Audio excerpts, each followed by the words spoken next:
Okay so दोस्तों, अभी तक हमने मेडिवल टाइम पीरियड का इंट्रोडक्शन पढ़ा हुआ था। अब हम कुछ रीजनल किंगडम्स के बारे में पढ़ेंगे जो medieval time period like ancient India के बाद में, जो उस टाइम पे जितने भी किंगडम्स थे हमने देखा हुआ था कि वो पावर्स के उसमें होड़ में है और किंगडम्स जो है वो धीरे धीरे टूटते गए। So rise and fall of kingdom की वजह से यहाँ पे कुछ नए जो किंगडम्स हैं लाइक जो रूलर्स हैं वो आए। ठीक है, सो उनमें मेजरली हम फर्स्ट देखेंगे राजपूत्स के बारे में। सो राजपूत्स जो हैं वो राजपूत जो वर्ड है एक्चुअली वो राजपुत्र एक संस्कृत वर्ड है, उससे लिया गया। राजपुत्र मतलब होता है son of a king, like राजा का बेटा। ओके, और राजपूत ये क्लेम भी क्या करते थे कि वो क्षत्रियों के डिसेंडेंट है, लाइक क्षत्रियों के वंश के हैं।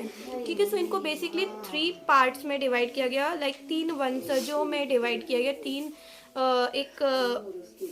उनका खुद का एक वो था ग्रुप, जैसे कि Suryavanshi the son of the deity Surya. ठीक है, Chandravanshi the son of a deity, उनके जो डाइटी थे वो मून थे। ठीक है, एंड देन अग्निवंशी, तो उनके जो डाइटी थे वो अग्नि थे। ठीक है, इसके अलावा कुछ और जो लाइक डिसेंडेंट्स थे इनके, या क्लेन्स मतलब वंशज वो बोल सकते हैं हम, जो कि बाकी एरियाज ऑफ इंडिया में रूल करते थे।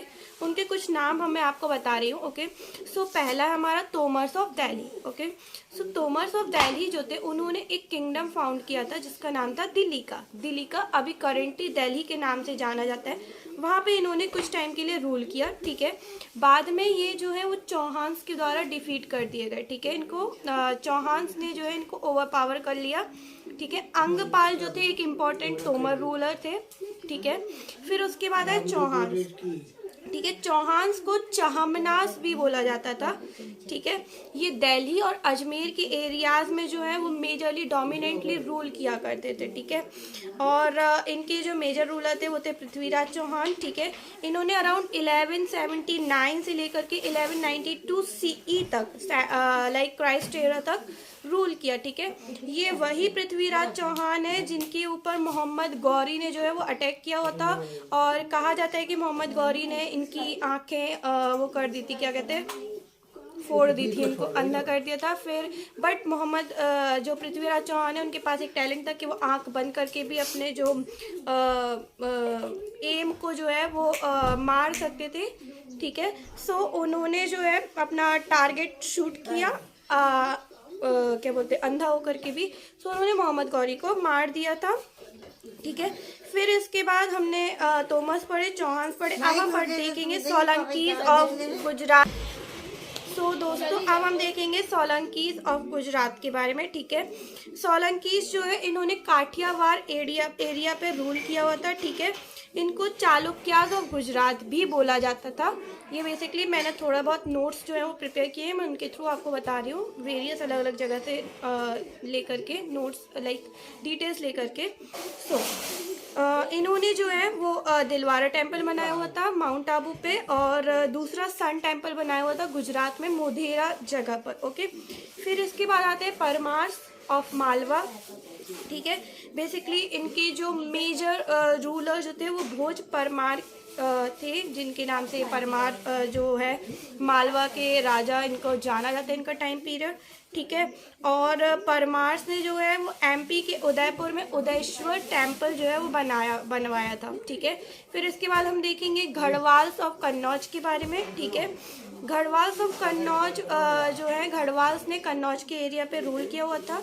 मोहम्मद गौरी ने गढ़वाल किंग जो जयचंद्र थे उनको अराउंड 1194 में जो है वो डिफीट किया हुआ था। ठीक है, फिर हम चंदेलाज ऑफ बुंदेलखंड देखेंगे, आप सब जानते ही होंगे। ओके, सो बेसिकली चंदेलाज जो है वो बुंदेलखंड के एरिया पे रूल करते थे। अब बुंदेलखंड कहाँ से कहाँ तक, लाइक बुंदेलखंड यमुना से लेकर के नर्मदा के बीच का जितना भी एरिया है वो सारा बुंदेलखंड का एरिया माना जाता है, जिसमें से उनका कैपिटल जो है वो उन्होंने खजुराहो सेट किया हुआ था। ठीक है, और इनके जो मोस्ट इन्फ्लुएंशियल किंग जो माने जाते थे वो कीर्ति वर्मन माने जाते थे। ठीक है, उन्होंने बहुत सारे जो है टेम्पल्स भी बनवाए खजुराहो में। फिर इसके बाद जो है एक रूल चला गजनवीज का। ठीक है, गजनवीज मतलब मोहम्मद गजनी का। Around 1000 CE, 1000 of Christ era जो है, बहुत सारे इन्होंने लाइक इन्वेड किया बहुत बार। 26 टाइम्स माना जाता है कि मोहम्मद गजनी ने जो है, जो कि अफ़गानिस्तान के रूलर थे, इन्होंने 26 टाइम अराउंड 1000 CE से लेकर के 1026 मतलब कंटिन्यू 26 ईयर्स जो है वो इंडिया पे इन्वेड किया था, ठीक है। सॉरी 17 टाइम्स किया हुआ था 26 ईयर्स में, ठीक है। एंड इन्होंने जो है बेसिकली इनका क्या मकसद था, इनका मकसद था ये अफ़गानिस्तान में रूल करते थे अपने एरिया में। सो इनका मकसद था कि इनको बहुत सारी जो है वो वेल्थ वगैरह, प्रॉस्पेरिटी वगैरह गेन करनी थी, जिससे कि एक बड़ी और स्ट्रॉन्ग आर्मी बना पाए।